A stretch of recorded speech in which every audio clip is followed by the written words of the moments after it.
tried to do mental math on the fly there, and that absolutely failed. It's definitely not 158, 163? Anyway, this is why I make chess videos and don't make math videos. So pawn takes d4 is significantly more common nowadays, but bishop g4 was played, and here Paul Morphy took on e5. Why did he take on e5? Well, this move forces Duke Carl and his count to play bishop takes here, because if they did not, then you can take the queen, you see? And when you take the queen, a couple of things happen. First of all, black surrenders the right to castle, but furthermore, the knight can now take the free pawn in the center, simultaneously attacking two things. Now, if the bishop goes back and protects that pawn, okay, you at least don't lose this, but you've lost the pawn, you've lost the right to castle, and most likely you will lose precious watch time of this opera that you're sitting and viewing. So bishop takes f3 was played first, and Paul Morphy took back, and now pawn takes e5. And, you know, the prompt that I've given to my students, all my scholastic students who have shown this game, at this point I start asking little questions. And if you'd like to pause the video, feel free to kind of go along. I'm not just going to show the game. We'll also have a mini lesson. White to move, create the most fatal threat possible. Okay, so feel free to pause and go ahead. You know, you can create a lot of threats in this position. You can look at things that are unguarded and find ways to attack them, like queen to g3, queen to b3, for example. But there's a move here that I said most fatal, and that move would be bishop to c4. This move very naturally develops a bishop and continues to mobilize development. Now white has 2 pieces out versus black's 0 pieces, and you are threatening queen takes pawn, which would be checkmate. There's a few ways to defend this mate, but Duke Carl and his count play the move knight to f6. This is known as interposing defense, because now the queen can obviously not jump over the knight. The knight is blocking the path of the queen, and it is sufficiently protected away from this queen. However, here, rather than just lazily castling or developing something or going like this, Paul Morphy breaks standard opening protocol. He moves a piece for a second time, despite not having all of his development completed, because he finds a nice geometric way to sync up both of his pieces. He finds something that's not guarded, and he finds the f7 pawn, and he plays queen to b3, which is very strange move for probably people below about 1200. If I had to give an arbitrary number, because it's just so non-standard to rotate the queen and see in both directions. Many people here would just kind of finish their development, but we're talking about, you know, greatest player of that generation, so he plays queen to b3.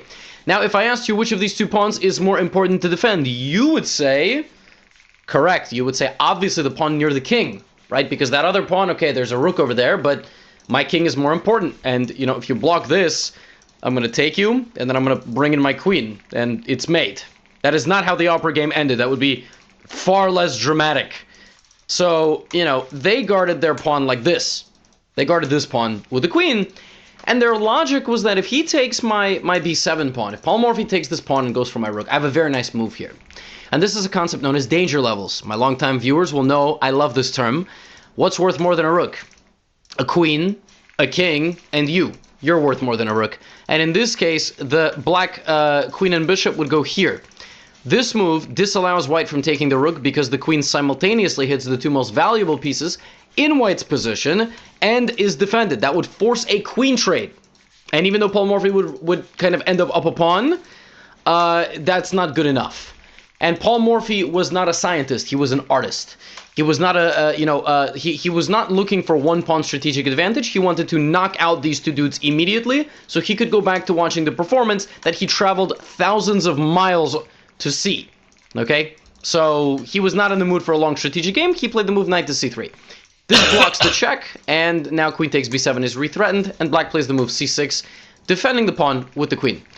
At this point, you need to continue your development. And rather than castling, Morphy decides that the best move is bishop to g5. Why? Because we have another pin. This queen and bishop combo is called a battery. And he is also maintaining flexibility of which way he wants to castle. Bishop g5 is a little bit more challenging than short castle, because even though castling is good, the move bishop g5 actually legitimately applies pressure to the black position. And here black makes a fatal error. Black is already actually very restricted because the queen is blocking the bishop. The knight cannot move. Probably what black should do here is move out of the pin and try to develop the dark squared bishop. But of course, white has an overwhelming lead in development. Instead, black tries to fight. And when the move b5 occurs, it attacks the bishop. And, you know, some of us would go, well, I can't go there because I get taken, so I'm just going to retreat. And that is why you are you and Paul Morphy is Paul Morphy. Because in this position, Paul Morphy says, hey, I have 4 attacking pieces, and after the move b5, all I need to do is castle. I will have a 5th one. And they don't have a lot. They haven't moved anything. So what if I take? What if instead of retreating, I sacrifice? And his idea is that after c takes b5, bishop takes b5 check, it is not easy to stop this attack. Your options: move this knight, lose your queen. Move your king into the middle and absorb a belligerent attack. Or block like this. So cocooning, now you are dealing with 2 pins. One is absolute, one is not absolute. This is an absolute pin. You cannot move the knight at all. This is not absolute because you can lose your queen. I mean, you're allowed to lose your queen. It's a bad move, but, you know, some people have made a career on it, and they've got a, you know, gambit named after them for it. So knight d7 is played, and now if I ask you which way should you castle, you would, of course, say, very good. Of course, long castle. Because now you at least have a rook laser beaming this knight, right? And even though Paul Morphy is down 1 point of material, if you actually count the utility of the position, which of his pieces are out and about? 4. Bishop, bishop, rook, queen. Black is cocooning. I mean, nothing can move here, right? As evidenced by this next move, defending the knight from further pressure. Like, literally, I mean, this is turtling. You're looking out to see if anything can happen. Black needs at least 2 or 3 moves here to kind of untangle and try to get back into the game. And, well, Paul Morphy just doesn't let you wait. If I asked you in this position, what should you do? Like, what should you do if you're playing with white? Maybe you look around, you go, I got this, and I got this, and, you know, if I'm looking at this position, this knight's not actually guarding that knight, because, right? Pin, okay, so maybe a little queen a4 action. Let me get a little bit of pride. Maybe double my rooks. Double my rooks is what that's called. Up, over. No. You have to look at the most forcing moves first. And in chess, the most forcing moves are the ones that make your opponent react. I'll give you an example. This move is not forcing. Doesn't make your opponent react. But checks and captures, in that order, make your opponent react. For example, bishop takes, I have to react because it's check. Rook takes, I don't have to react, but I probably should, because the bishop is still lingering. And, well, that's exactly what Paul Morphy did. He took this way. He did not take this way. Because while it is nice to remove the guard, it's not the right guard to remove. He just goes directly to the epicenter of the action. And here's the problem. If black takes like this, you lose a queen. If black takes like this, you lose a queen. If black takes like this, it's illegal, and you smack your opponent. Don't actually do that. I don't condone violence. Rook takes rook is the only move. The problem is you've lost a coating of defense for your king, and I still haven't moved one of my most important pieces. And what piece is that? Yes, like this. Don't cash out of the casino just yet. This bishop is worth far more than this rook. This bishop is powerful. This rook can't move, okay? Like, it's just standing there waiting to be obliterated. And now we have a very serious problem. The problem is that Paul Morphy is threatening to take. You cannot take with the king, the queen, or the knight.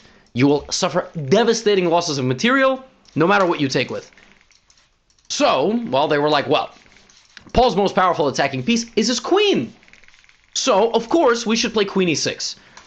Because now you can trade the queen. For example, if you were to take, and then say, hey, this rook is guarded by this knight, take, okay, and now I'm going to take. You know, the funny thing is, he's still completely winning. I mean, it's rook and bishop versus rook and bishop, but he's dominant. I mean, he's just absolutely dominant position here, right? Even that would have been good for Paul Morphy. But Paul Morphy was not a scientist. He was an artist. And after queen to e6, he realized that it wasn't his queen that was his most powerful weapon in this position. It was his rook. And feel free to pause here and find the best move for white, the best combination. It's one of the most iconic knockout combinations in chess. Starting with the most forcing move in chess, which is a check. And I will now show it to you. Bishop takes d7. The idea of playing queen to e6 is that now by moving the pin, a queen out of this pin, you can take with a knight. And it seems you've solved your problems. Your next move is pawn to f6, repelling the bishop. Maybe you're going to trade queens and then play pawn to f6, I should say, otherwise you lose the queen. And then you're very happy. But here, Duke Carl and his count, despite focusing fully on this game and completely not on the spectacular performance that was going on behind them because they were in a private booth, completely negated to analyze the move queen to b8, which just looks completely illegal. But that's why Paul Morphy is Paul Morphy. And these two bozos are these two bozos. Queen to b8 check. The beautiful knockout punch, because now the king cannot move anywhere. The knight has to take. And remember, I told you the most powerful attacking piece was actually the rook. Well, you can argue it was the bishop. I mean, who doesn't need a supporting cast, right? But rook to d8. A beautiful mate. Absolutely beautiful mate. The conclusion of the historic 1858 opera game. A game with a lot of interesting principles. Actually, if you really go through this game, it's not just about the flashiness and, you know, Paul Morphy and the whole story. It's a lot of, you know, interesting layers of this game. I'll just recap them for you. Taking the center in 2 pawns. Bishop g4 being inaccurate. In fact, in general, you should probably take in the center early and then commit your pieces. One more thing is, don't get the bishops out and trade them off so quickly. Because the thing is, as the board opens up, you've been presented with the light squared bishop so early, and now your light squared bishop comes alive. It has no counterpart. You cannot give away bishops so early in the game unless you keep the position closed. So it's better to develop your knights early than bishops. And for white, it's immediately important to counterbalance the desire to just naturally develop your pieces with actually posing your opponent serious dangers in the opening, right? And that's what Paul Morphy did. Not taking material in view of wanting to keep more pieces on the board and potentially long-lasting attacking effects, right? And then ultimately not overextending, not opening the board to such an extent when your king is still in the middle, even at the cost of material. And if you're ever looking to sacrifice a piece for 2 pawns, make sure you have a concrete follow-up. If it's very easy for your opponent to get their king out of danger, for example, it's probably not good. But in this case, it was not easy. And there were many, many more layers to the attack that ultimately culminated in a beautiful sacrifice and another beautiful sacrifice and checkmate. So I wanted to show this game. There's many videos of it out on YouTube, but if you were able to stumble 14.5 minutes into my video, I do want to show you my appreciation. You know, it's a 17-move game from 1858, okay? And ladies and gentlemen, the reality of the situation is, back in 1858, I have no clue how these games even made it, like, into chessgames.com. Think about that. They didn't put this on pen and paper. They played the game, and then somehow it got submitted. Like how? How did it did Paul Morphy just go back to the States like, hey, dudes, look how I smoked these bozos while they, you know, I was watching this. I wasn't even looking at the board. They were just saying that. I don't know. I don't know, but we did it. What I do know is Paul Morphy was an absolutely brilliant player. That Pizza Kid was like having an aneurysm or something.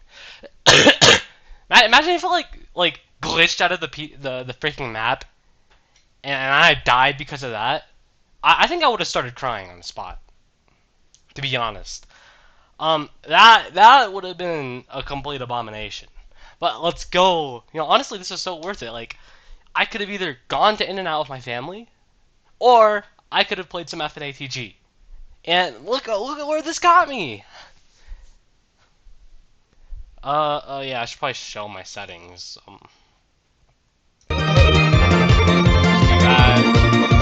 Actually, I'll take that off.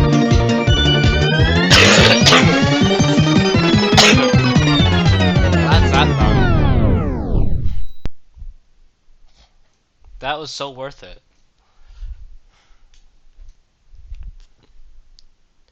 No, it's not. I don't really like max graphics. I kind of despise those modes.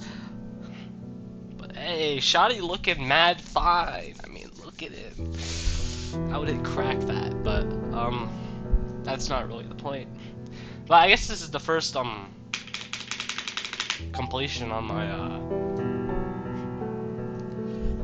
new keyboard and new monitor. I had to turn like the monitor back to like somewhat normal, 1920 to by 180 or 1080. Because you don't understand how bad this looks. I'm sorry, I'm sick. On 3440 by 1440, it looks insane. Like it looks crazy. Like it's crazy. Oh yeah, I can end the video now. I verified TNA CRV.